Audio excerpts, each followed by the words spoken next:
Bloody सत्य के एक और खौफनाक एपिसोड में आप सभी लोगों का बहुत बहुत स्वागत है दोस्तों। दरअसल आज मैं आप लोगों के साथ एक ऐसा किस्सा डिस्कस करने वाला हूं जो आए दिन हम लोगों के दिमाग में आता है, जिसका जवाब साइंस भी नहीं दे पाता है। जी हाँ दोस्तों, ये कुछ ऐसा ही किस्सा है इमॉर्टिलिटी का।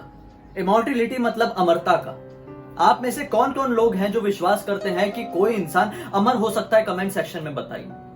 चाहे कोई माने या ना माने, लेकिन अमरता हो सकती है, ये पॉसिबल है। ऐसे बहुत सारे तथ्य हमारे भारत में देखे गए हैं। बहुत सारे ऐसे लोगों को देखा गया है जो ना जाने कितने ही हजारों सालों से जिंदा है और आज भी हम लोगों के बीच में, लेकिन उन्हें देखना इतना ज्यादा आसान नहीं है। कहा जाता है कि उनकी इजाजत के बाद ही उन्हें देखा जा सकता है। कोई भी इंसान उन्हें इतनी आसानी से नहीं देख सकता, और जो उन्हें एक बार देख लेता है उसकी छवि उनके आंखों में हमेशा रहती है। हमेशा वो लोग उसे याद रहते हैं। और आज मैं एक ऐसा ही किस्सा डिस्कस करने वाला हूं जो कि एक महाभारत का बहुत ही फेमस पात्र था, जिसका नाम था अश्वत्थामा। अश्वत्थामा एक ऐसा वीर योद्धा था जो कर्ण और अर्जुन के बाद इतनी ताकत रखता था कि अकेला ही महाभारत के युद्ध को कुछ ही पलों में खत्म कर सकता था। और बहुत सारे लोगों का यह मानना है कि अश्वत्थामा आज भी जीवित है। आज भी उसको देखा गया है बहुत सारी जगहों पर, भारत के बहुत सारे कोनों पर। मैं आज इस रहस्य से पर्दा जरूर उठाऊंगा, तो बने रहिए मेरे साथ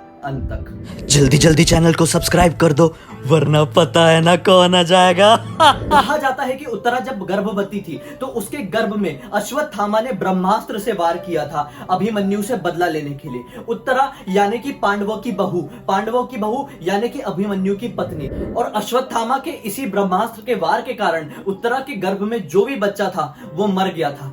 एक बच्चा निहत्ता ही मर गया था। ये बहुत ज्यादा गलत था, युद्ध के नियमों के बिल्कुल खिलाफ था। दरअसल युद्ध में क्षत्रिय लोगों का यह मानना है कि नियम ये होते हैं कि अगर कोई भी शत्रु निहत्ता है तो उसके ऊपर कभी वार नहीं किया जाता। तो फिर ये छोटे से मासूम बच्चों का क्या पाप था? उनके पास ना ही कोई अस्त्र था और ना ही कोई शस्त्र, फिर भी उनके ऊपर ब्रह्मास्त्र से प्रहार किया गया। और जब ये बात श्री कृष्ण को पता चली तो श्री कृष्ण गुस्से से आग बबूला हो गए।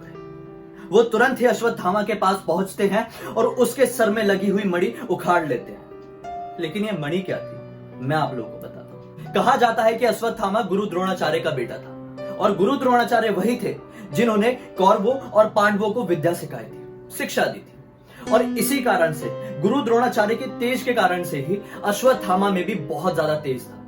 कहा जाता है कि अश्वत्थामा जब पैदा हुआ था तो उसके माथे पर एक मणि थी, और वो मणि उसकी अमरता को दर्शाती थी। और कहा जाता है कि कोई भी अश्वत्थामा को सामने से वार करके नहीं मार सकता था, और शायद यही एक बहुत बड़ा कारण था अश्वत्थामा का इतना वीर होने का। और अब बात आती है उसी मणि पर। तो श्री कृष्ण ने वो मणि गुस्से से उसके सिर से निकाली, और श्री कृष्ण ने यह कहा कि तू बहुत बड़ा पापी है, तूने युद्ध के नियमों को तोड़ा है।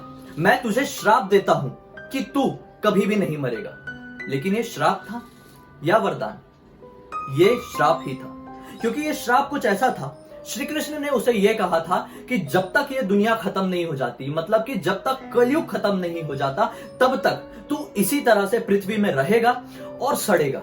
तेरे माथे से इसी तरह से जन्मों जन्मांतर तक खून बहता रहेगा। तेरे शरीर से एक गंदी बदबू आती रहेगी। तेरा शरीर दिनों दिन सड़ता रहेगा। तू दर दर भटकेगा, प्यासा घूमेगा, भूखा घूमेगा, लोगों से गुहार लगाएगा अपने जख्मों को ठीक करने की, लेकिन तेरी इस कुरूपता के चलते कोई भी तेरी मदद नहीं कर पाएगा। और इसी तरह से कई साल बीते और द्वापर युग का अंत हो गया। और द्वापर युग के अंत के बाद ही कलयुग की शुरुआत हुई। कलयुग एक ऐसा युग है जहां पर घोर पाप होते हैं। भाई भाई का नहीं होता, सगा सगे का नहीं होता, मित्र कब शत्रु बन जाए किसी को नहीं पता, क्योंकि शुरुआत इसकी द्वापर युग से ही हो गई थी। क्योंकि द्वापर युग में ही तो भाइयों ने भाइयों को मार डाला था, रिश्तेदारों को मार दिया था। द्वापर युग का तो अंत हो गया, लेकिन श्री कृष्ण के श्राप के कारण अश्वत्थामा का अंत नहीं हुआ। वो आज भी दर दर भटकता है, वन वन भटकता है, गांव में शहरों में लोगों के आसपास ही रहता है, लेकिन वो कभी किसी को दिखाई देता है और किसी को दिखाई नहीं देता है। दरअसल कहा यह जाता है जो लोग अमर होते हैं वहां पर सिर्फ और सिर्फ उनकी इच्छा होती है कि वो किसको देख सकते हैं। और अश्वत्थामा ऐसे लोगों को जरूर दिखाई देता है जो मन से बहुत साफ होते हैं, क्योंकि आखिर अश्वत्थामा एक ब्राह्मण पुत्र ही था। अश्वत्थामा बहुत ही वीर था। महाभारत का जो युद्ध हुआ था वहां पर अपने मित्र के लिए अश्वत्थामा ने अपना सब कुछ गवा दिया था, अपनी जान तक दांव में लगा दी थी। तो अश्वत्थामा बहुत ही पवित्र था। कलयुग में बहुत सारे लोगों का यह दावा है कि वो लोगों ने अश्वत्थामा को देखे। अश्वत्थामा ही था या कोई और, इसकी पुष्टि शायद वो लोग अब तक नहीं कर पाए। लेकिन वो लोगों का ये कहना है कि एक 12 फीट लंबा आदमी जंगलों में घूमता है, जिसके सर से लगातार खून बहते रहता है। उसके आसपास से बहुत ही गंदी बदबू आती है। उसका शरीर सड़ रहा है, लेकिन वो बहुत ही हट्टा कट्टा है। मैं आज आप लोगों को इस वीडियो में अश्वत्थामा के होने की एक ऐसी चौंका देने वाली कहानी सुनाने वाला हूं, जिसको सुनकर आपके रोंगटे खड़े हो जाएंगे।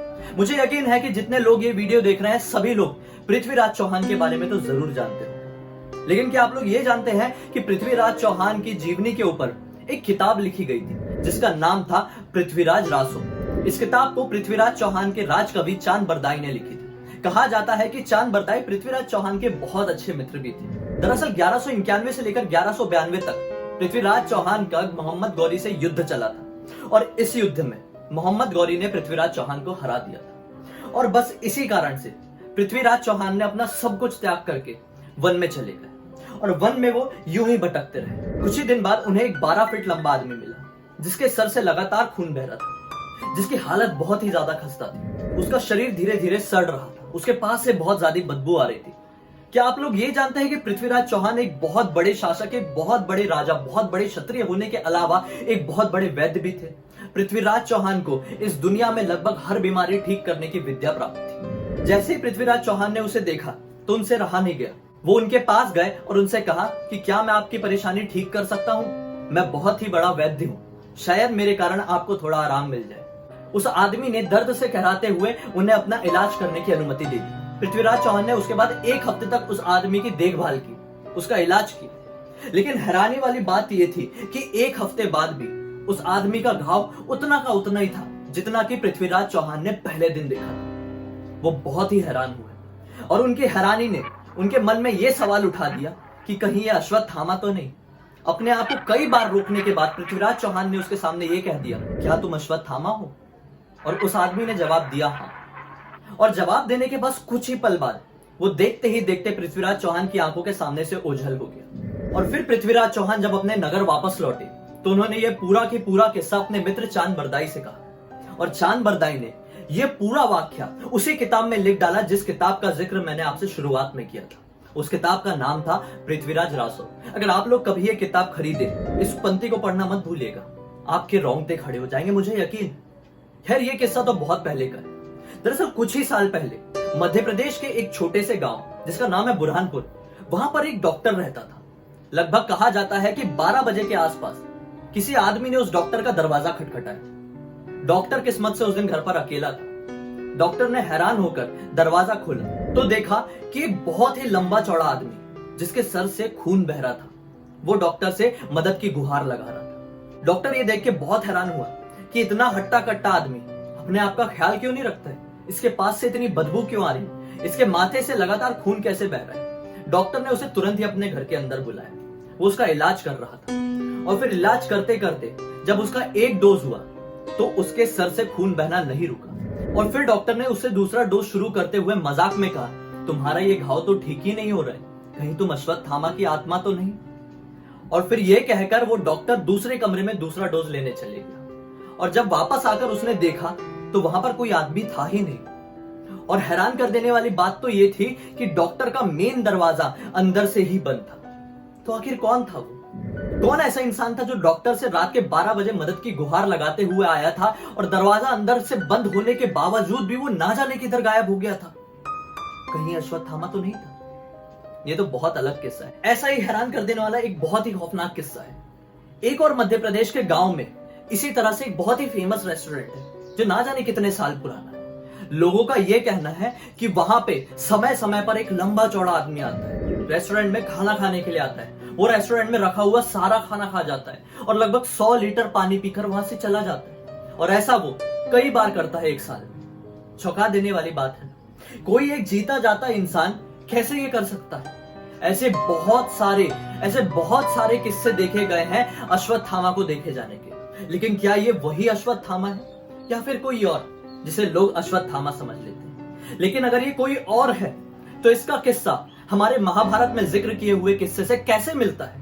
ये कुछ ऐसे तथ्य हैं, ये कुछ ऐसे किस्से हैं जिनका जवाब साइंस के पास भी नहीं होता। इससे ये साबित होता है कि अमरता है, इमॉर्टिलिटी है, जो लोग विश्वास करते हैं वो लोग करें, और जो लोग विश्वास ना करते हैं वो लोग ना करें, क्योंकि ये कहा जाता है ना, मानो या ना मानो, सच सच ही रहेगा। मेरे साथ इसी तरह से जुड़े रहिए। मेरे चैनल को अब तक सब्सक्राइब नहीं किया है तो कर दीजिए, क्योंकि मैं हर रात 8:30 बजे इसी तरह के कमाल कमाल के खौफनाक वीडियोस, चौंका देने वाले खौफनाक वीडियोस आप लोगों के पास लेकर आता हूं और आप लोगों को हैरान कर देता हूं। मेरे इस वीडियो को ज्यादा से ज्यादा शेयर कीजिए, ताकि सभी लोगों को यह पता चल सके कि हर एक सवाल का जवाब साइंस के पास भी नहीं होता है, कुछ चीजें उससे ऊपर नहीं होती। जाते जाते बेल आइकन को भी दबा दीजिए, ताकि मैं जब भी नए वीडियोस लाऊं आप तक उनकी नोटिफिकेशन मिल जाए। बहुत बहुत धन्यवाद।